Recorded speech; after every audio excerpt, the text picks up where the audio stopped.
Nuestra América en Palabras, entrevistas para comprender la guerra y construir la paz. Esta vez desde Caracas, Venezuela, con el sociólogo puertorriqueño Ramón Grossfogel. Bueno, estamos aquí en un nuevo capítulo de Nuestra América en Palabras, entrevistas para comprender la guerra y construir la paz.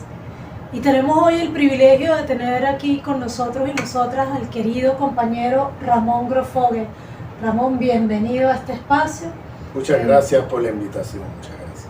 Un gran gusto tenerte. Ramón es un compañero puertorriqueño, sociólogo, profesor de la Universidad de Berkeley, pero sobre todo diría yo un intelectual militante o un militante intelectual, ¿cómo prefieres que te Militante intelectual. Soy militante antes que intelectual. Ok, bueno. Un militante intelectual descolonial. Sí. ¿Y descolonial o decolonial? ¿Cómo te gusta más? Como sea. A mí lo importante es qué queremos decir con esas palabras. Vamos a empezar entonces por ahí. ¿Por qué en pleno siglo XXI, y esta pregunta que te voy a hacer a ti, se la hice hace poco tiempo a Seyed Marandi, que conozco gracias a ti, el intelectual iraní, ¿por qué en pleno siglo XXI tenemos que seguir hablando de la necesidad de descolonizarnos? Porque las jerarquías de dominación que se pusieron allí a escala mundial a través de la expansión colonial europea durante varios siglos no se descolonizaron al otro día de nuestras independencias en el sur global, sino que esas jerarquías de dominación se quedaron allí, se reactualizaron, hubo, como se dice, una reprogramación imperial y volvieron a crear nuevas formas de colonialismo, lo que se llama el neocolonialismo, inventándose nuevas maneras de hacer lo mismo. Entonces, las jerarquías de dominación, como por ejemplo la División Internacional del Trabajo Centro-Periferia, eso se creó a través de la expansión colonial europea, las administraciones coloniales que desparramaron por todo el planeta, y claro, allí se generó una economía política global de centro y periferia, capitalista, que se monta sobre la superexplotación de los pueblos del sur global y la acumulación de riqueza en el norte global. Entonces, eso nunca se descolonizó al otro día de nuestras independencias, sino que fuimos periferia durante la colonia y seguimos siendo periferia durante la etapa de las independencias formales de América Latina. Luego tenemos unas jerarquías de Estado, políticos militares, que también se gestaron en la época colonial y que luego se quedaron allí durante la etapa post-colonial, entre comillas. Porque a mí no me gusta el post. Esos post a mí no me gustan, pero... Néstor Cohen dice las metafísicas post. Exactamente, las metafísicas, me gusta mucho eso. Y bueno, esas jerarquías políticos-militares se quedaron allí también hasta el día de hoy. Las jerarquías raciales, vamos, el racismo y las jerarquías de dominación racial a escala mundial, o sea, eso se generó en la expansión colonial europea.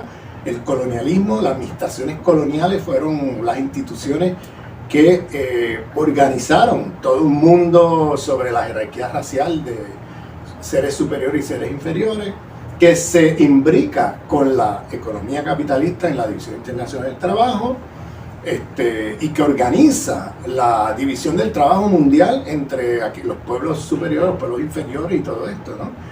¿Quién hace qué y cuánto te ganas por lo que haces? Está en gran medida organizado con la idea de raza en la División Internacional del Trabajo, con la acumulación de capital a escala mundial. Entonces, las jerarquías patriarcales, hay que decirlo, las jerarquías patriarcales, sobre todo de la cristiandad, que fueron las que se globalizaron, no existía patriarcado en gran parte del mundo antes de la llegada de los europeos. Habían otros tipos de relaciones. Yo no quiero romantizar el pasado, no quiero decir que en el pasado pues no hubieran formas de dominación, no hubiera formas de explotación, otros problemas, pero no son, las formas de dominación no eran estas en que estamos metidos en el mundo moderno, eran de otro tipo, y habría que analizarlo sui generis, en sus propias lógicas. Lo que muchas veces hacemos en el eurocentrismo es tomar las lógicas de dominación del presente y extrapolarlas al pasado como si fueran naturales y como si hubieran estado allí desde Adán y Eva. Y eso no es cierto, vamos, eso es una manera de hacernos de naturalizar las jerarquías de dominación y hacernos creer que eso ha estado allí siempre, y cuando tú te crees eso, pues ya no hay nada que hacer, apaga la luz y vámonos, porque entonces lo has naturalizado de tal manera que entonces pues no hay nada que hacer. Eso es una cuestión humana, ¿no? La esencia humana o la naturaleza humana. O sea, somos explotadores por naturaleza humana, somos racistas por naturaleza humana, somos patriarcales por naturaleza humana. O sea, ya en el momento que naturalizas de esa manera las cosas, pues ya estamos en un pensamiento conservador total, porque ya no hay nada que hacer, no puedes cambiar nada, porque es naturaleza humana, ¿te imaginas? Una cosa genética. Entonces, eso hay que romper con eso y historizar las relaciones de dominación mundiales, tanto las actuales como las del pasado. Porque en el pasado habían relaciones de dominación, pero hay que historizarlas cuáles eran las que existían en el pasado. Y no extrapolarlas de hoy al pasado, porque había formas de dominación, obviamente, en las civilizaciones de las Américas, pero eran de otra índole, no eran racistas, no eran patriarcales, no eran capitalistas, no eran imperialistas, eran de otro tipo, y eso hay que analizarlo en la concreta. Entonces, pero lo que siempre hacemos en el eurocentrismo es extrapolar al pasado todo lo que es las dominaciones modernas y creernos que eso ha sido así siempre. Entonces, eso es falso, hay que historizar y saber cuándo comenzaron esas relaciones de dominación. Entonces, volviendo a tu pregunta, hay relaciones también como el eurocentrismo, que siguió allí al otro día de la independencia. Seguimos pensando con los parámetros europeos después de las independencias, imitando modelos europeos, imitando formas de pensamiento europeas. Lo mismo pasó en los sistemas universitarios. Bueno, eso es increíble. Los sistemas universitarios que hemos organizado son una copia al carbón de los sistemas universitarios europeos, que son racistas y sexistas. Me estás haciendo recordar al intelectual venezolano, no sé si conoce al profesor Vladimir Acosta. Sí. Él hace una diferencia entre los procesos de independencia del siglo XIX de nuestra América y los procesos de emancipación. Dice que hay procesos, como tú señalas, que concretaron la independencia, pero que no todos tenían detrás de sí como proyectos en la emancipación de los pueblos. Más o menos a eso te refieres, al decir que en el siglo XIX logramos nuestra independencia, pero seguimos con ataduras coloniales. Claro, o sea, son independencias sin descolonización o independencias coloniales, que parece una paradoja, pero no lo es. Un oxímoron. Un oxímoron, o sea, parece pero no lo es así. O sea, estamos hablando de que las élites criollas blancas de alguna manera hegemonizaron estos procesos de independencia y reprodujeron todas las jerarquías de dominación que existían en la colonia, pero era en el periodo post-independencia, en el periodo de la independencia formal en América Latina y en Norteamérica también. Entonces, no se dieron independencias sin descolonización, porque esas élites vivían de los privilegios de la colonia. Entonces, reprodujeron todo lo que les daba privilegios, que eran estructuras de dominación coloniales, que se pusieron allí durante las administraciones coloniales, porque no existían antes. Antes habían otro tipo de civilizaciones que fueron destruidas con la colonización, porque la expansión colonial europea no es solamente una expansión económica, es una expansión civilizatoria, porque ahí destruyeron civilización y pusieron la de ellos. Entonces, eso se heredó en la etapa de independencia en las Américas, eso se heredó, y tenemos entonces independencias que no lograron descolonizar todo lo que estaba en juego. Entonces, por eso yo siempre digo que el giro decolonial y el pensamiento decolonial tiene que partir, y sobre todo en América Latina, tiene que partir de la segunda declaración de La Habana de Fidel Castro. Es decir, cuando él llama a una segunda emancipación de América Latina. ¿Qué es lo que él está diciendo con eso? Señores, que en la primera nos quedamos cortos. O sea, no logramos realmente descolonizarnos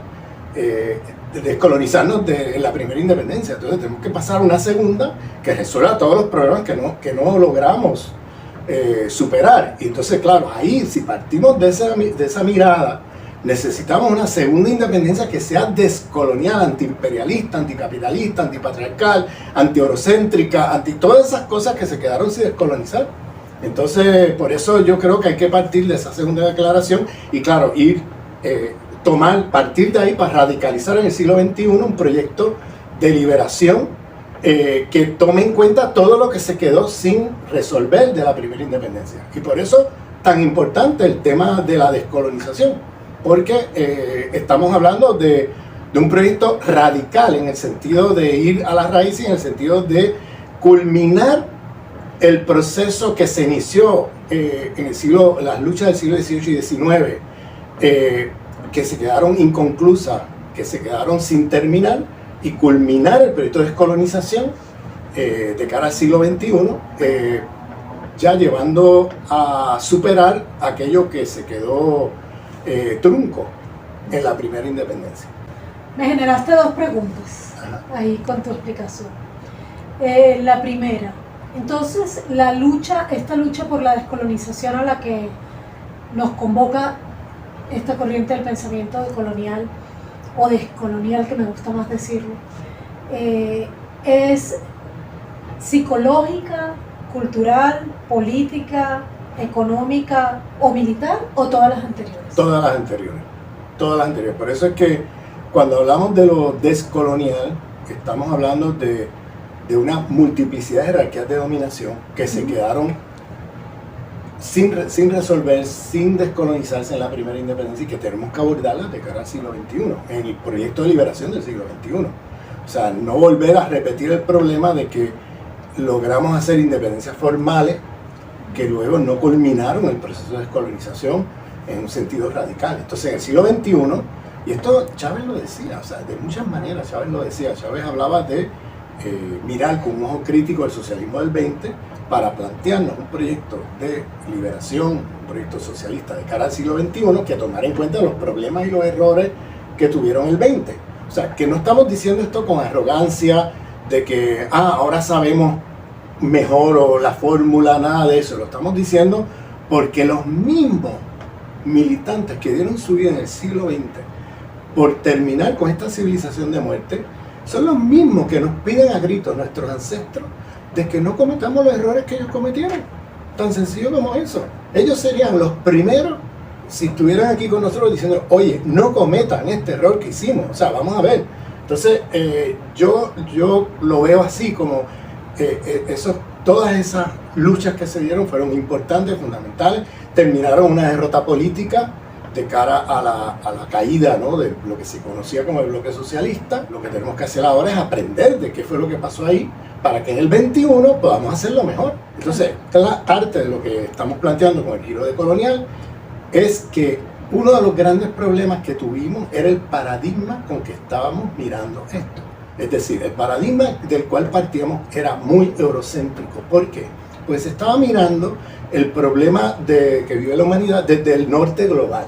No se estaba mirando desde el sur global. Al mirarlo desde el norte global, lo que aparece nuevo a partir de 1492 es un sistema de capitalista global, modo de producción capitalista o una acumulación de capital a escala global, y todo lo demás, desde la mirada europea, pues estaba allí ya. Entonces se ve como que el problema es un problema económico, y entonces la modernidad aparece en la mirada europea o eurocéntrica como un proyecto de emancipatorio. Entonces, ¿qué pasa? Aquí viene lo del giro decolonial, y es que para nosotros el problema es un problema más profundo, porque estamos hablando de una civilización que se expande. Y la formación de esa civilización se dio al calor de la expansión colonial a las Américas en un primer momento y luego a otras partes del mundo. Y el capitalismo se formó como parte de ese proyecto civilizatorio. Es decir, el capitalismo realmente existente está organizado bajo las lógicas de dominación de la modernidad occidental como proyecto civilizatorio de muerte, no como proyecto civilizatorio emancipatorio. Entonces el paradigma eurocéntrico es pensar que, bueno, yo tenía debates, por ejemplo, con Wallenstein, con Arrighi, porque yo fui profesor en Binghamton, en la Universidad del Estado de Nueva York, en Binghamton, en los años 90, y los tenía de colegas, unos grandes maestros. Yo era profesor y yo me sentaba en sus cursos, porque es que se aprendió un montón con ellos. Pero uno de mis debates críticos con ellos era por qué ellos enfatizan en el tema de la acumulación de capital como elemento central de la expansión colonial europea, y por qué los otros, el racismo, el patriarcado, el eurocentrismo, otras cosas aparecen como secundarias en su conceptualización del sistema mundo. Y ellos me decían, es que todo eso, Ramón, todo eso no es nuevo. Todo eso que está allí ya no es nuevo, eso ya estaba en Europa, me decía, eso ya estaba en Europa. El patriarcado, la cristiandad, el racismo, toda la lista, eso ya existía. Yo dije, no, pero espérate, eso existía en Europa, pero eso no existía en las Américas, eso no existía en África, eso no existía en Asia, eso no existía en el resto del mundo. O sea, que la expansión colonial no fue solamente una lógica de acumulación, es que fue un montón de otras cosas que llegaron para acá. Cuando cambian la geografía de la razón y empiezan a ver a Europa llegando y no Europa saliendo, ellos lo ven desde Europa saliendo. Y para ellos entonces lo único nuevo que les aparece allí es la acumulación de capital. Y ya. Lo demás para ellos, como estaba allí ya, y ese es el peor de los eurocentrismos, creerte que la historia local europea es historia mundial. De hecho, nos le enseñan, en buena parte de nuestra América, esa historia europea la llaman historia universal. Exactamente. Entonces nos creemos, no solamente de la Tierra, del universo. Del universo. Porque entonces estamos adoptando la narrativa histórica europea como si fuera historia mundial. Estamos adoptando también el concepto de tiempo y espacio europeo, eurocéntrico, como si fuera el concepto mundial de tiempo y espacio. Por ejemplo, una de las cosas que Dussel siempre insiste es cómo es que tú tienes musulmanes que nunca vivieron feudalismo, ni medievo, ni nada, hablando del Islam medieval. Oye, ahí te tragaste un concepto de temporalidad histórica que no viene de tu tradición ni del resto del mundo, es una cosa local europea, que luego la hacen universal y nos hacen creer que en América Latina había medievo.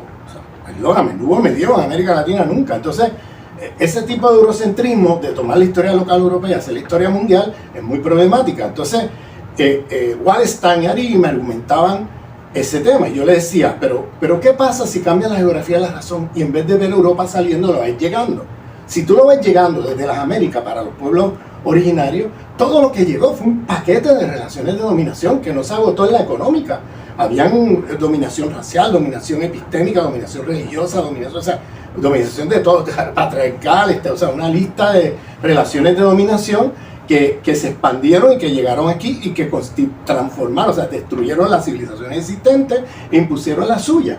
¿Entiendes? Entonces, esto tiene implicaciones políticas, Manfred, porque una de las implicaciones políticas es, porque esto pareciera una cosa teórica, pero no, para mí esto es más político que otra cosa, porque una de las implicaciones políticas que tiene esto es que, fíjate, el socialismo del siglo XX, al pensar que el problema económico, que la modernidad es un proyecto emancipatorio que no se realiza por el sistema capitalista y que lo demás es superestructura y que se va a eliminar, una vez eliminas las contradicciones de clase, se elimina el patriarcado, el racismo y todo lo demás, bajo ese paradigma, no solamente no resolvieron todas esas formas de dominación que existían, sino que ni siquiera la que se propusieron resolver, que era la económica. Un marxismo mecanicista. Un marxismo mecanicista, un marxismo más eurocéntrico, más centrado en la economía y perdiendo de vista todo lo que está en juego, ¿no? Entonces yo por eso prefiero,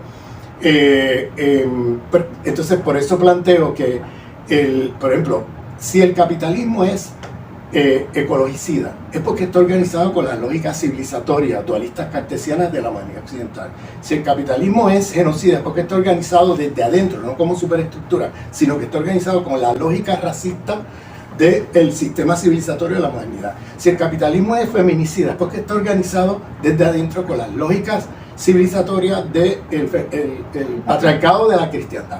Si el capitalismo es, por ejemplo, epistemicida, es porque está organizado desde adentro con las lógicas civilizatorias eurocéntricas de la modernidad occidental. O sea, podemos decir, si es comunitaricida, es porque está organizado desde adentro con las lógicas civilizatorias modernas del individuo, el individuo aislado, atomizado, etc. Bueno, todo eso es constitutivo al capitalismo realmente existente. En otras palabras, el capitalismo está organizado bajo un sistema civilizatorio muy particular y por tanto el capitalismo realmente existente no es, estoy usando aquel término que se usaba en los años 80 del socialismo realmente existente, ahora para hablar del capitalismo. Y decir, hay un capitalismo que es el capitalismo histórico, el realmente existente, que se organiza bajo las lógicas civilizatorias de la modernidad occidental, que es una civilización de muerte, que es una civilización destructiva de la vida, no solamente de millones de seres humanos exterminados, sino también de la vida en su sentido pleno y amplio, que incluye formas de vida no humanas. O sea, es un sistema de muerte, nos lo recuerdan todos los días los pensadores y pensadoras críticas del sur global. Entonces, esto tiene implicaciones políticas. Porque entonces ya no podemos ir con la idea ingenua de pensar en el 21 que resolviendo lo económico vamos a resolver el problema ecológico, el problema patriarcal, el problema racial, el problema, todos estos otros problemas. Sino que tenemos que llevar allí, porque lo que pasa es que si no lo tienes claro, pasa como el socialismo del siglo XX, que te organizas contra el capital, pero al subestimar las otras formas de dominación o verlas como epifenómenos o como derivadas de la lógica de acumulación, entonces te organizas contra el capital reproduciendo lógicas racistas, te organizas contra el capital reproduciendo lógicas patriarcales, te organizas contra el capital reproduciendo lógicas ecologicidas, te organizas contra el capital reproduciendo lógicas machistas, etcétera, patriarcales, de todo tipo, entonces, o eurocéntricas. Entonces, cuando abres los ojos, estás con las mejores intenciones del mundo, estás reproduciendo todo contra lo cual estás luchando. Tenemos una visión del socialismo, desde el marxismo incluso, y también desde otras experiencias nuestroamericanas que rompieron con eso ya en el siglo XX.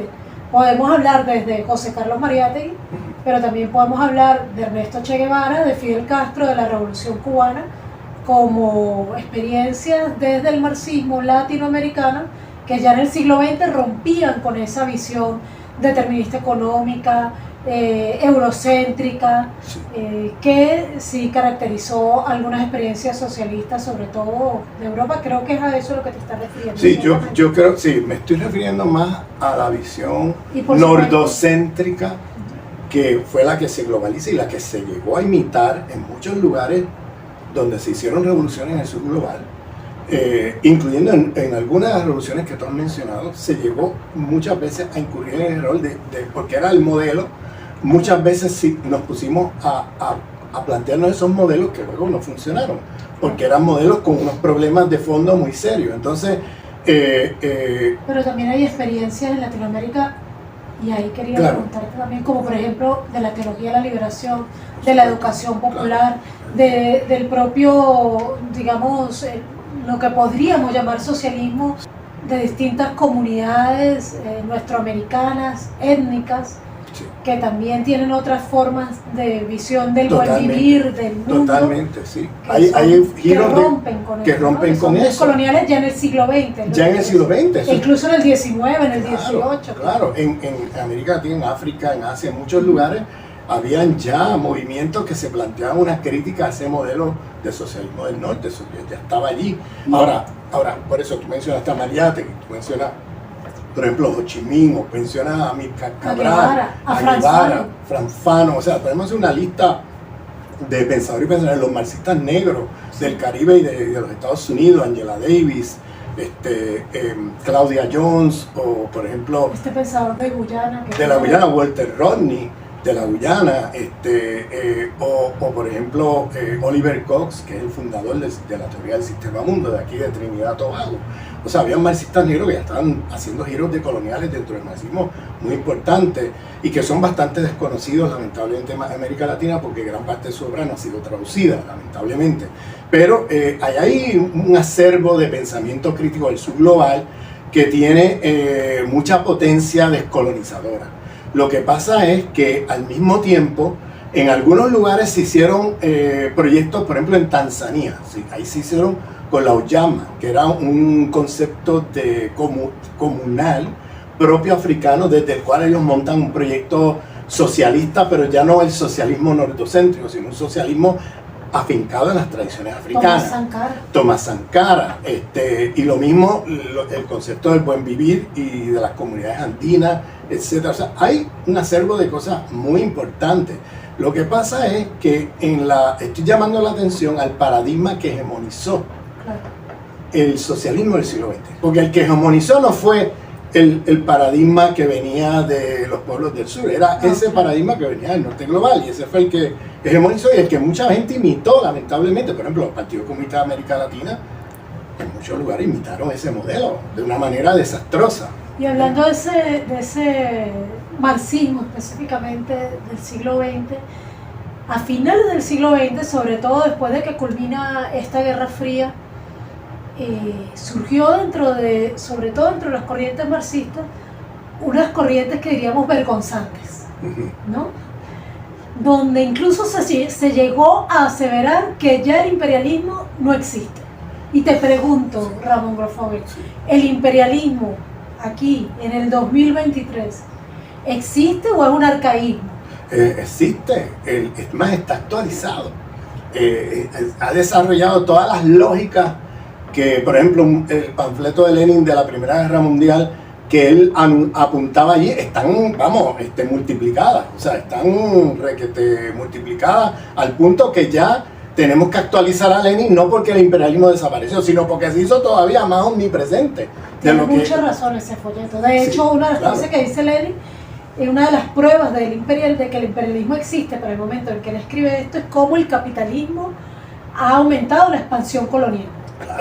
Claro que sí. Y hoy día ha adquirido nuevas formas perversas que ya hoy día no necesitan ya ni siquiera de las administraciones coloniales, sino que ya un capitalismo financiarizado, globalizado, que se mueve a través de la frontera, que penalizan países con mecanismos financieros, con sanciones financieras, o sea, estamos en un nivel de sofisticación y guerras híbridas y todas estas cosas que ahora, yo creo que Lenin ni se imaginaba lo que iba. No tenía cómo imaginarse lo que venía, o sea, y claro, yo escucho ciertas corrientes que yo le llamo delirantes en América Latina, que hablan, incluyendo muchos decoloniales, que hablan de América Latina y que hablan de Venezuela, por ejemplo, que hablan como repitiendo las tesis del imperio, como si el imperialismo no existiera, como si el imperialismo fuera una cosa por allá de afuera y que lo fundamental es el gobierno de turno de los países, como si no hubiera, como si el sistema imperialista mundial no fuera constitutivo de la realidad de la economía política de los países, hasta en países como Cuba, hasta en países como Venezuela. Tú no puedes escaparte del sistema imperialista mundial, porque mira, las sanciones, por ejemplo, la dificultad de entrar a mercados financieros, de conseguir préstamos, de cuánta cosa te puedes imaginar, hasta de comercio, hasta de comercio básico, te lo están impidiendo el sistema imperialista. Déjame hacerte entonces una pregunta solamente para enfatizar. Desde tu punto de vista, ¿la lucha descolonial del siglo XXI es como condición sine qua non una lucha antiimperialista? ¿O se puede ser descolonial y no antiimperialista? No, mira, yo siempre digo, no todo antiimperialista es decolonial, pero todo decolonial tiene que ser primero y antes que nadie antiimperialista. Okay. Porque es que, si no, ¿de qué nos estamos descolonizando? O sea, toda esa lista que yo mencioné al principio de la conversación, de las jerarquías de dominación que no se descolonizaron, eso es el sistema imperialista mundial. Eso quien lo produce y reproduce es el sistema imperialista mundial. Y el problema que yo veo con muchos decoloniales es que hablan de un sistema civilizatorio en abstracto, que no lo aterrizan en la geopolítica mundial ni en la dominación material del mundo. O sea, tú no puedes hablar de un sistema civilizatorio de muerte, destructivo de la vida, superexplotador, racista, sexista, o sea, todos los problemas que ya hemos mencionado, si no lo aterriza en el sistema imperialista mundial, que son los que producen y reproducen esa civilización de muerte. Ellos hablan como que disocian el sistema civilizatorio como si fuera una cosa abstracta, y el tema del imperialismo es una cosa que ya está obsoleta, según ellos. Ahí está un libro que fue muy influyente, que es un libro desastroso y que ya nadie ni lo menciona, pero que muchos se quedaron con ese imaginario. Es el libro de Tony Negri con Michael Hart, que se llamaba Imperio. Te confunde el título, porque dice Imperio, mira, Imperio. No, lo que están diciendo es lo opuesto, que el imperialismo desapareció, que ya no hay imperialismo, que lo que existe, esto que ellos llaman el imperio, es una cosa amorfa, como si no hubiera control de territorio, como si no hubiera geopolítica militar, como si fuera todo una cosa amorfa. Entonces quizás la palabra clave es la que tú dijiste, aterrizar. Les hace falta un poco patear la calle, vivir la realidad. Claro, pero es que estos son pensadores. Y comprometerse con los intereses populares. Claro, pero estos son pensadores. Tony Negri está pensando desde Italia y Michael Hart desde los Estados Unidos. En esos países hubo una desindustrialización masiva, es decir, el proletariado en el sentido clásico prácticamente numéricamente se ha disminuido de una manera increíble en los últimos 60, 70 años en esos países. Pero eso no quiere decir que el capitalismo dejó de ser industrial, claro, o que el capitalismo dejó de ser, el proletariado desapareció. No, lo que pasó fue una movilidad de capital de los centros metropolitanos a las periferias, y ahora el proletariado en sentido clásico existe, pero multiplicado mucho más de lo que existía en el primer mundo, pero ahora en el sur global.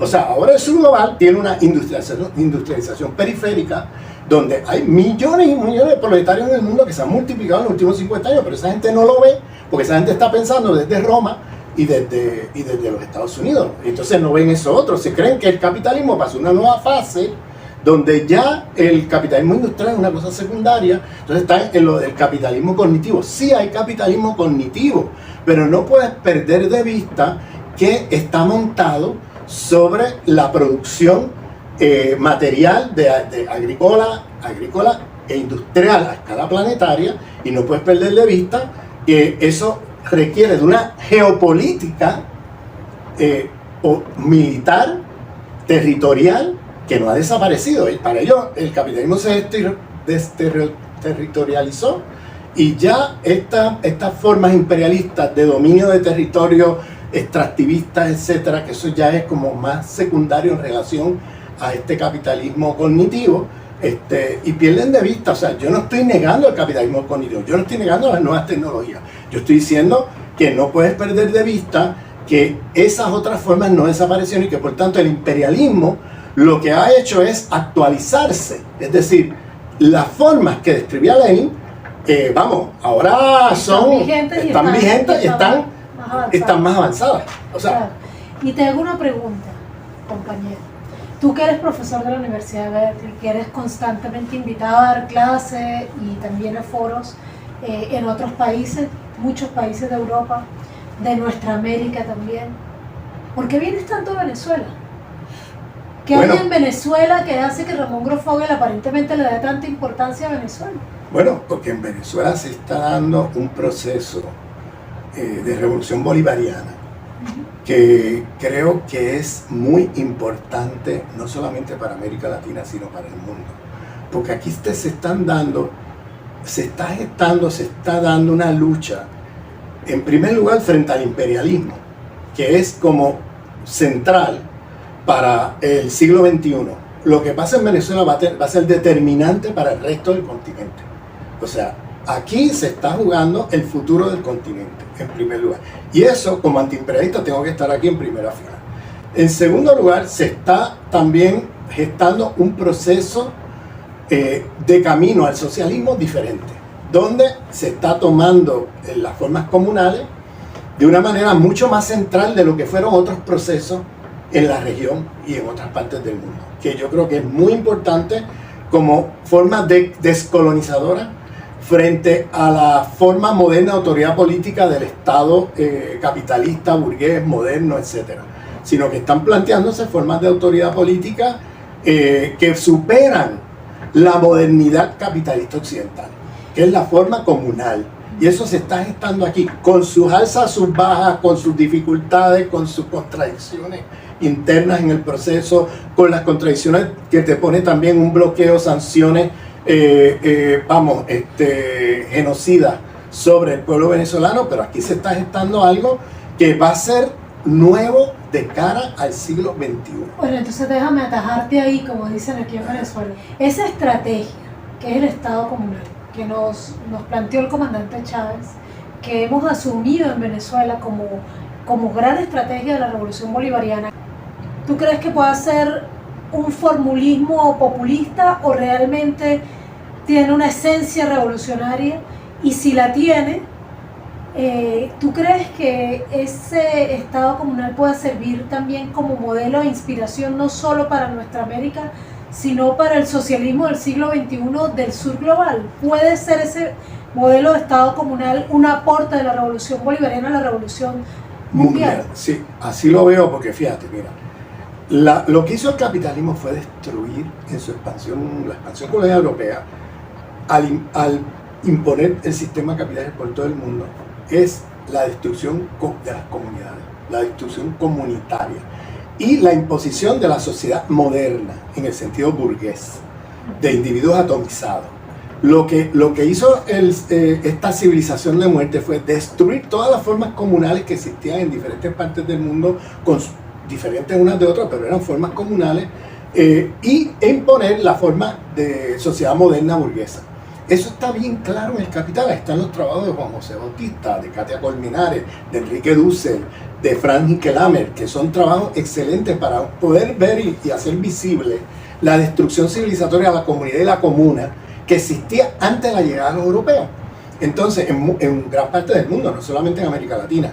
Entonces, de cara al futuro, tenemos que restablecer nuevamente, como proyecto descolonial, la forma comunitaria y comunal de producción, pero también de decisión política. Es decir, generar el Estado comunal, que era lo que decía Chávez. Eso no era una cosa folclórica o una cosa, era una cosa central de cara a un aporte, de cara a los procesos revolucionarios en el mundo. La revolución bolivariana vuelve a poner en la mesa el tema comunal. Fíjate que Marx lo tomó bien en serio con la Comuna de París. Fíjate que Lenin lo tomó bien en serio con los soviets. Bien. Luego, ¿qué pasó en la Revolución Rusa? Eso se desvirtuó, eso terminó, los soviets convirtiéndose en una correa de transmisión del partido y prácticamente se perdió la autonomía comunal de los soviets y todo eso, y eso es otra discusión y otro debate, pero creo que el proyecto utópico o el proyecto político en términos descoloniales, ya no solamente de transformación anticapitalista, sino de... Mao y Ho Chi Minh también plantearon. Mao planteó la comuna, Ho Chi Minh también, o sea, todo eso estaba allí ya en el acervo del pensamiento también del sur global, pero también de pensadores como Marx y Lenin. Eso estaba allí como la alternativa al Estado moderno burgués. O sea, que es un Estado que... Gramsci también, o sea, es un Estado donde el que manda sin obedecer a la comunidad, ¿no? Para usar el lenguaje zapatista. O sea, en el Estado moderno burgués, los que mandan no obedecen a la comunidad. Y los que obedecen y la comunidad no manda. O sea, el que manda no obedece y el que obedece no manda. En cambio, en el proceso comunitario y comunal, el que manda obedeciendo a la comunidad. O sea, es una forma de descolonizadora de autoridad política más allá de la forma de autoridad política de la modernidad occidental. Entonces, también habría que hablar de las culturas indígenas nuestroamericanas y del cimarronaje también. Cimarronaje, por ejemplo. La cultura cimarrona. Claro, eso lo tiene, todas estas formas, por ejemplo, de cimarrones en las Américas, como los quilombos. ¿Las qué? Las negritudes. También. Sí, o los palenques, los quilombos, o sea, todas estas formas eran formas comunitarias, formas comunales. En los pueblos originarios también, formas comunales, formas comunitarias, que en el mundo moderno occidental se perdió todo eso, porque la modernidad capitalista lo que hace es destruir todos esos lazos para generar individuos atomizados, que no se piensen en comunidad, que se piensen como cada cual con su interés propio, e instrumentalizando todo lo que pueden para cada cual, la ley de la selva, sálvese el que pueda, ¿no? Entonces, acá en el proyecto comunitario estamos hablando de otro tipo de actitud. Por eso hay que hacer un cambio de la subjetividad, porque no es solamente que vas a poner el sistema comunitario en términos arquitectónicos en un país, sino que tienes que también generar la subjetividad de la comuna. Si tú no cambias el chip mental, y en eso entramos en un gran debate del siglo XX, porque Stalin redujo el concepto de Marx de fuerza productiva a tecnología y perdió de vista un elemento central del concepto de fuerza productiva de Marx, que era la cultura de los trabajadores. ¿Qué pasa? Al perder eso de vista, se generó la idea de que a mayor tecnología, mayor socialismo, mayor transformación en la conciencia, y que por tanto íbamos a llegar a la nueva sociedad con más tecnología. Una cosa muy mecanicista, ¿no? Eso fue criticado por el Che Guevara, eso fue criticado por Mao, eso fue criticado por Amílcar Cabral, eso fue criticado por Ho Chi Minh, por Fidel Castro y por Hugo Chávez, que llamaban ¿a qué? A una revolución cultural, a una transformación de los valores, a una transformación de las formas de ser y estar en el mundo. Tiene que haber un cambio en la subjetividad, porque no es suficiente tú hacer un andamiaje, una ingeniería social, si quieres hacer ese término, una ingeniería social donde aparece una sociedad ahí perfecta, comunal, sin propiedad privada, con la gente supuestamente decidiendo, pero si no hay un cambio en el chip mental, la misma proceso comunitario se degenera, donde empieza un comunero de aquí a pensarse en competencia con el de allá, y el de allá pensar que el de allá me está quitando en el mercado las posibilidades de yo crecer. Entonces entramos en una lógica que terminan, vamos a poner así, reconstituyendo las lógicas capitalistas contra las cuales estamos luchando, porque aunque tengamos el sistema más perfecto del mundo, si no hay un cambio en la subjetividad de los humanos, se vuelven a reproducir todas estas con actitudes, los mismos problemas. O sea que evidentemente hay que hacer lo que planteaba Marx, cambiar las condiciones objetivas y también las subjetivas. Y las subjetivas, ambas. En eso estamos exacto. Absolutamente de acuerdo. Y la revolución cultural como un elemento central de la transformación de la subjetividad, porque si no, no vamos a avanzar mucho, ese es el problema. Fíjate que una de las nociones, y utilizo muy adrede la palabra noción, con la que nos han colonizado, tiene que ver con esto. Hace mucho tiempo yo te mencioné que a mí me encantaba esta autora, Ellen Maxine-Wood, que la recomiendo además a quienes nos están escuchando. Y te comenté que solamente este libro, que se convirtió en mi libro de cabecera, El Imperio del Capital, era el único libro de esta autora que había caído en mis manos. Y tú tuviste la gentileza hace varios años de traerme 4 títulos, 4 libros más de esta autora, cosa que te sigo agradeciendo mucho. Uno de esos libros, para mí maravilloso, es este libro, Democracia contra Capitalismo, que además veo que me lo heredaste porque estaba subrayado por ahí. Sí. Y así que lo agradezco aún más. Y en este libro se plantea una de esas nociones con las que nos han colonizado, que es la noción de democracia, ¿no? Tú que naciste en las entrañas del monstruo, dinos, ¿es el modelo de democracia estadounidense un verdadero modelo a seguir de democracia?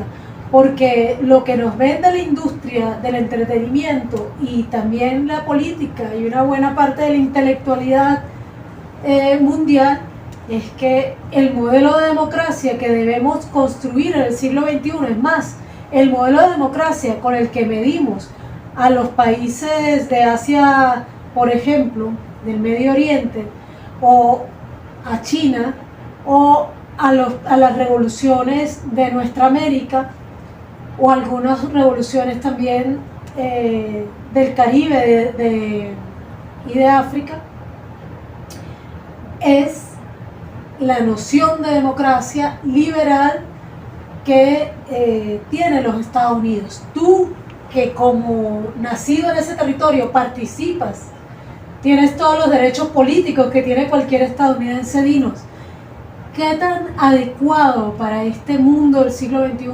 es ese modelo de democracia que tienen los Estados Unidos? Mira, eso es un modelo que es un mito que se ha vendido al mundo como si fuera la panacea y la solución, y realmente es un gran mito porque en la realidad, ese país nunca fue democrático. O sea, para empezar, tenía una gran parte de la población colonizada, esclavizada desde su inicio. O sea, la colonialidad del poder estaba allí desde 1776, donde los blancos criollos, hijos y descendientes de los británicos, que eran los dueños de las plantaciones de esclavos, fueron los que hicieron su revolución, dirigieron esa revolución y por tanto hicieron una constitución a imagen y semejanza de ellos mismos.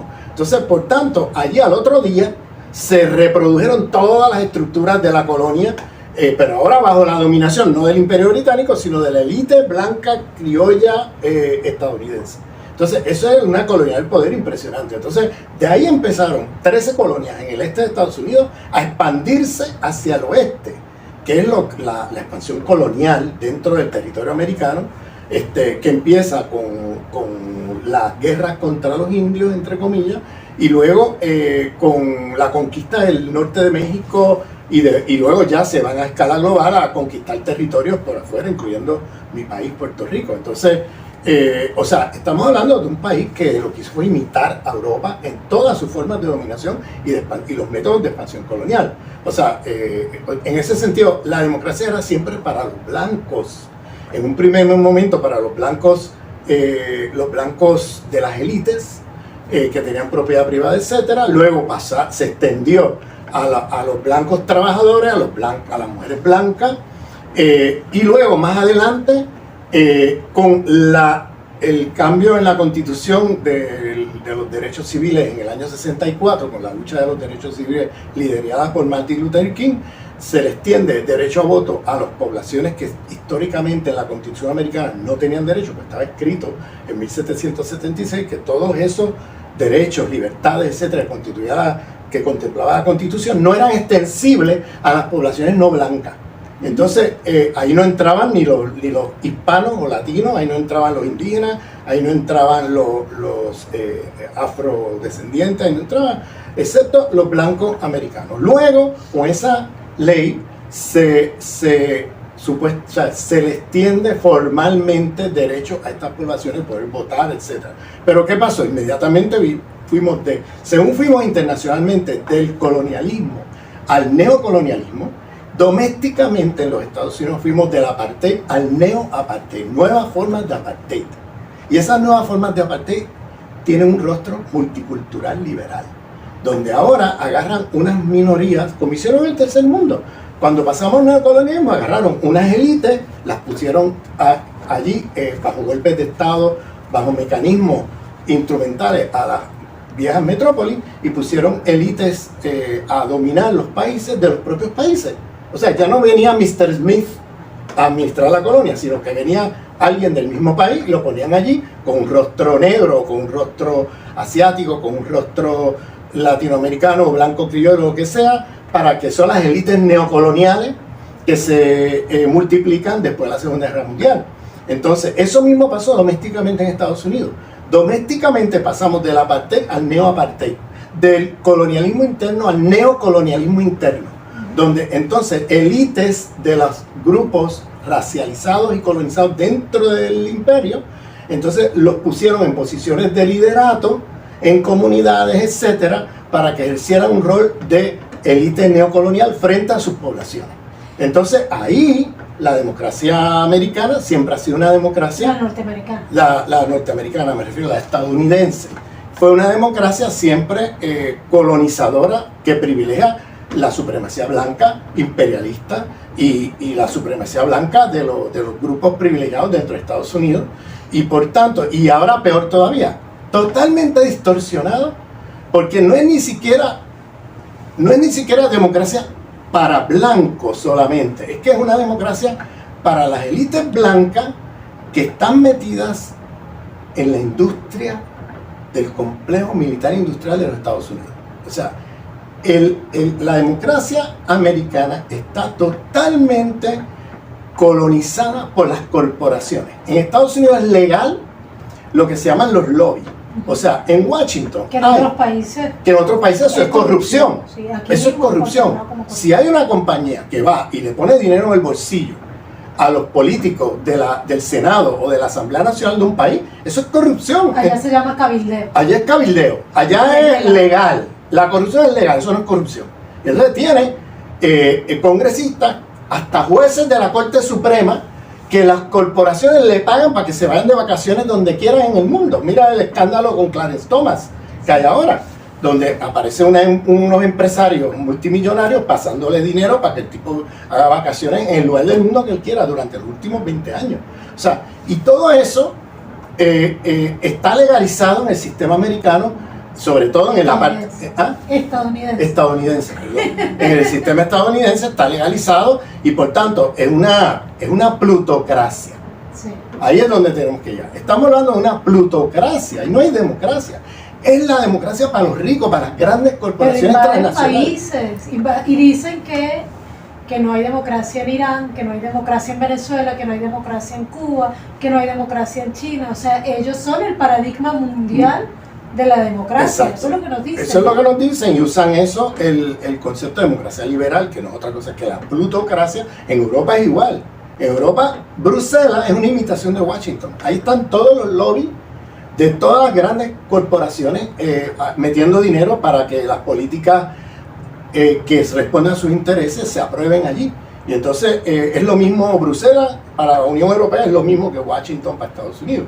Entonces está legalizado el sistema de cabildeo y el sistema de pasarle dinero a las corporaciones, a los políticos. Entonces, esto es un sistema de corrupción impresionante. Ahora, nunca aparece en ningún periódico de los Estados Unidos esto como corrupción. Claro, porque es legal. Corruptos son los otros. Legal y legítimo. Es legal y legítimo. Exacto. Y eso le llaman democracia. Y eso es lo que te venden como democracia.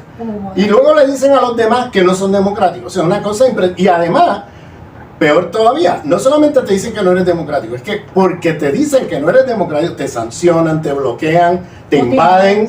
¿Entiendes? Entonces, vamos, esta gente se han secuestrado el concepto de democracia y lo han distorsionado completamente para a nombre de democracia hacer lo opuesto.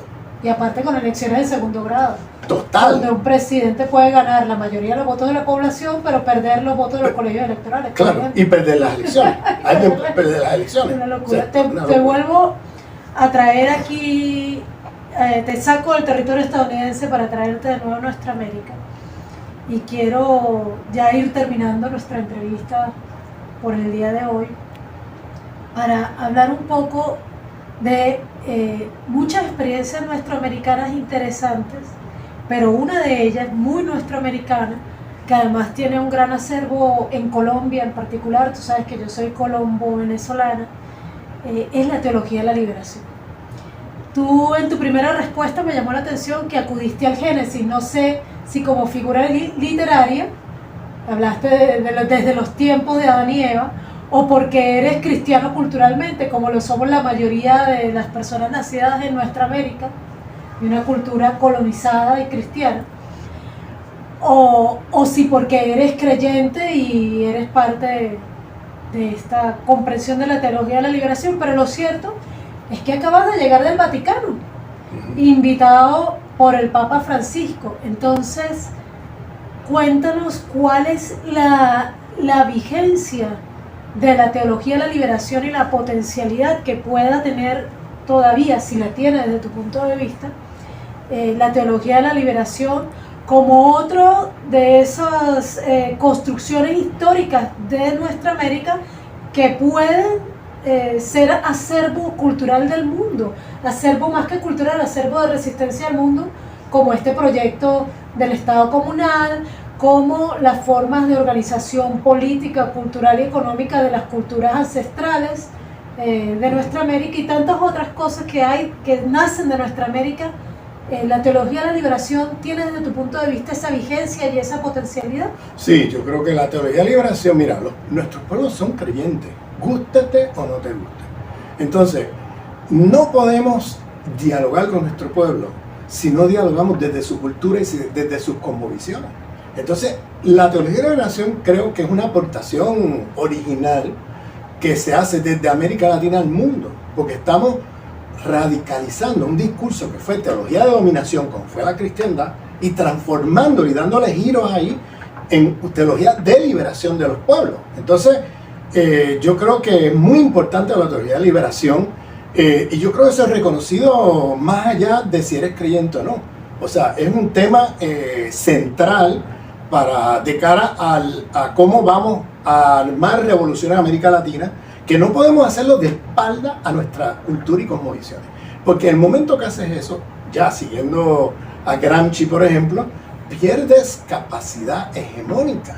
Porque lo que va a pasar ahí es que va a venir fíjate que eso lo han entendido los imperialistas. Por eso tienen regado por toda América Latina los grupos estos evangelistas hiperconservadores por todos lados, porque saben la potencia que tiene eso en términos de la producción de una cultura de dominación. Entonces, y de consentimiento a la dominación de los pueblos a través de una teología de dominación como son estos grupos evangelistas.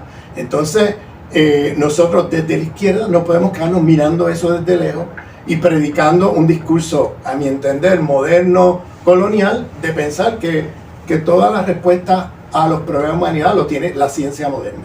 Y entender de que hay temas y problemas que nuestros pueblos se acercan de otra manera y que tenemos que de alguna manera meternos en esos debates con una visión que no venga de paracaídas, como pasaba mucho con cierto marxismo dogmático que venía de paracaídas, hablando de un marxismo que rechazaba en bloque la potencia emancipadora que tenían ciertas narrativas de teología de liberación, por ejemplo, en América Latina, y que venía cierto marxismo a aplastar eso como si eso fuera parte del enemigo, y perdía de vista el tema de la potencia revolucionaria que tiene el uso de y el desarrollo de una teología que piense no en la dominación, sino en la emancipación de los pueblos. Bueno, en Colombia un antecedente histórico de la teología de la liberación es el cura Camilo Torres, que termina además muriendo en las filas de una organización guerrillera. Y en Venezuela el comandante Chávez nos decía permanentemente que el primer socialista para él era Jesús. O sea, que no son discursos asumidos por razones populistas, sino realmente creían con convicción, tanto Camilo Torres como Hugo Chávez, en la teología de la liberación. Claro. Y entonces, ¿por qué el Papa Francisco invita a gente como Ramón Grofó, el Enrique Dussel, Katia Colmenares, creo que Karina Ochoa, también otros compañeros y compañeras de este enfoque descolonial al Vaticano? Sí, bueno, eso es algo desde mi punto de vista sin precedentes, porque hay que entender varias cosas del Papa Francisco. Tiene un compromiso con la justicia social como ningún otro papa en la historia de la humanidad, en primer lugar. En segundo lugar, obviamente el Papa Francisco está fuertemente influenciado por la teología de liberación de nuestro continente. O sea, él participó, estuvo allí en momentos cruciales de la historia de la Argentina, donde las comunidades de base eran organizadas a partir de la teología de liberación. O sea, el Papa participó, estuvo allí y fue fuertemente influenciado por la teología de liberación. Si te fijas, él tiene también un discurso antiimperialista. Fíjate que el Congreso al que nos está invitando, y fue convocado por la Academia de Ciencias del Vaticano, pero a pedido del Papa Francisco, se titulaba Colonialismo, Descolonización y Neocolonialismo. O sea, una conferencia antiimperialista con africanos y latinoamericanos como participantes principales. O sea, estamos hablando de algo sin precedentes. Yo creo que la historia del Vaticano, yo no sé mucho de la historia del Vaticano, pero me da la impresión que si hubo en algún momento de la historia algo así, pues fue muy efímero, ¿no? Porque yo no recuerdo ningún papa que haya hecho algo como eso, ¿no? Y quizás los que intentaron o pensaron hacerlo los liquidaron rápidamente. Yo creo que el Papa Francisco tiene, bueno, una oportunidad histórica. Él también hace planteamientos muy interesantes con respecto al tema del medio ambiente. O sea, tiene unos planteamientos muy interesantes que también van a contracorriente de ciertas visiones dualistas de la cristiandad. Él tiene una visión más holística del tema de la relación con la vida, en el sentido del cosmos. Tiene también una visión crítica del problema del imperialismo en América Latina, en África, en el mundo. Tiene una visión crítica del uso, del abuso del imperio americano con respecto a las guerras.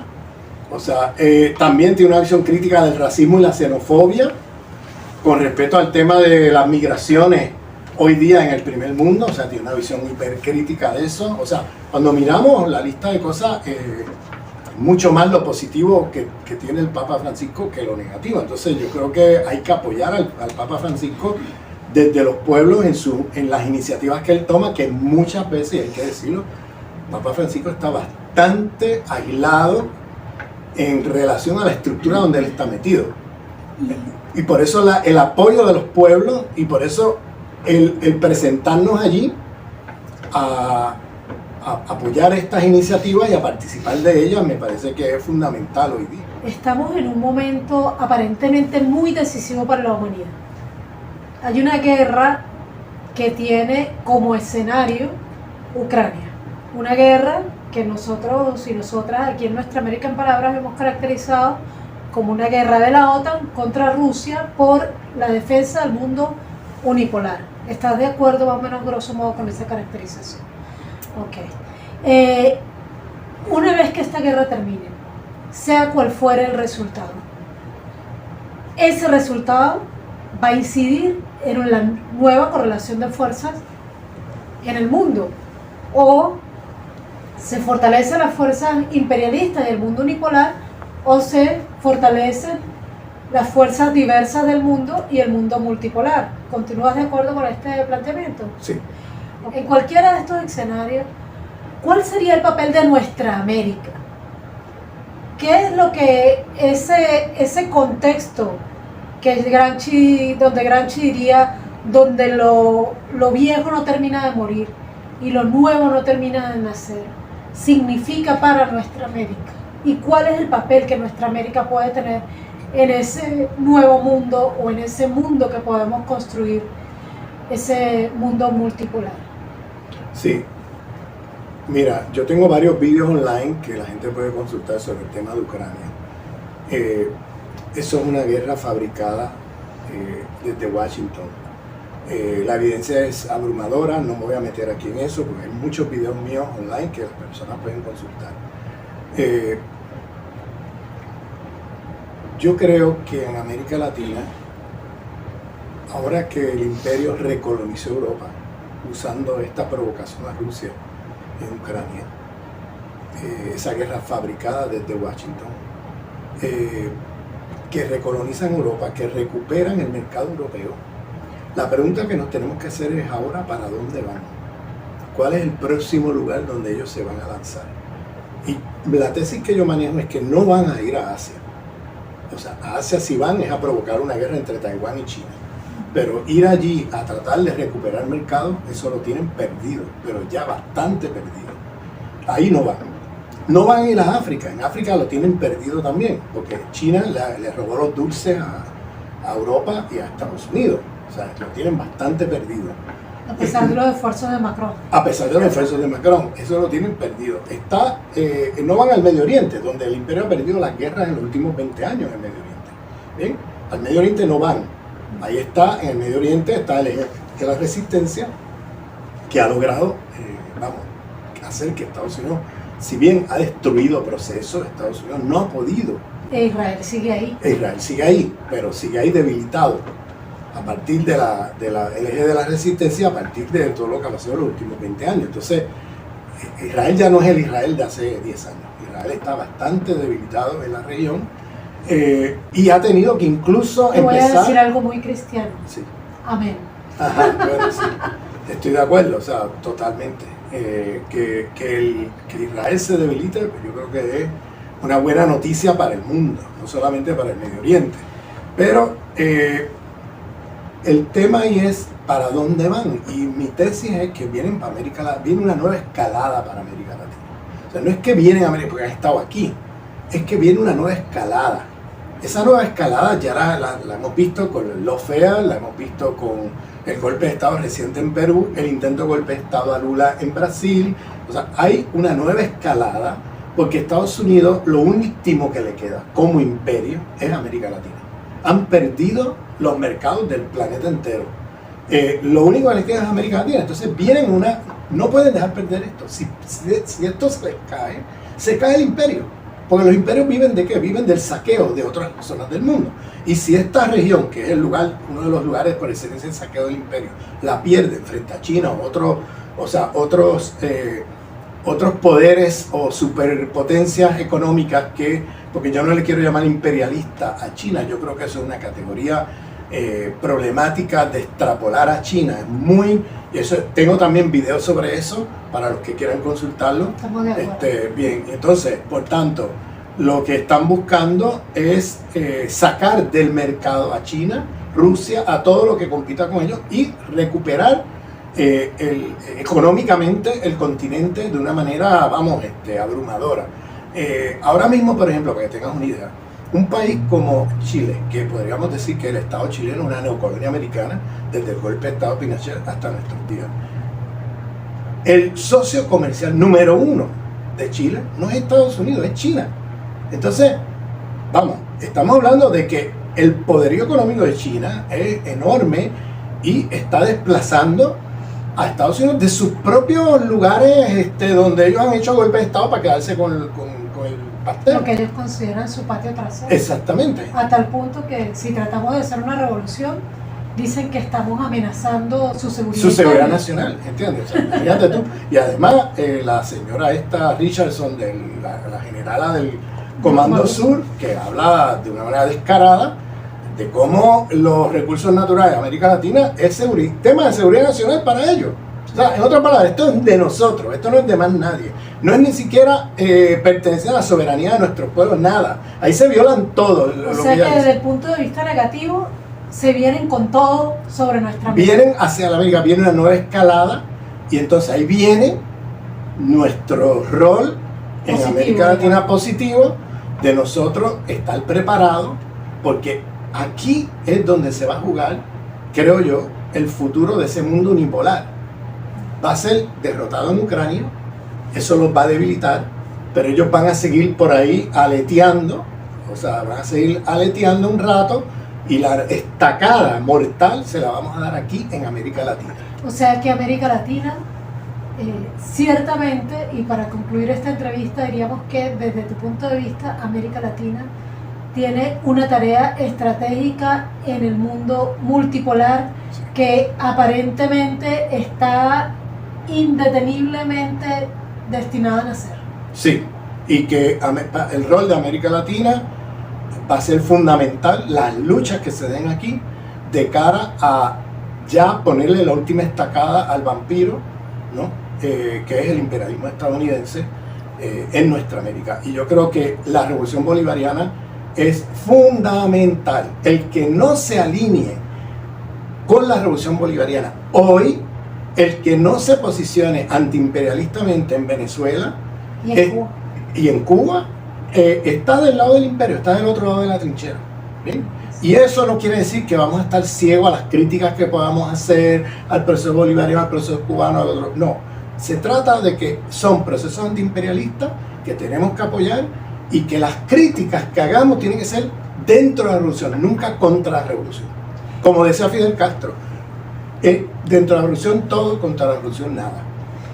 Bueno, y yo para concluir te diré también que es imposible ser nuestra americana antiimperialista y no decir y hacer todo lo posible por un Puerto Rico libre e independiente. Así que te despido, Ramón, diciendo viva Puerto Rico libre. Que viva, gracias. Muchísimas gracias a ustedes por acompañarnos una vez más en Nuestra América en Palabras. Y bueno, seguiremos entrevistando muchas más personas en Nuestra América en Palabras para tratar de continuar comprendiendo la guerra, para así aportar a la construcción de la paz cada día más urgente y necesaria.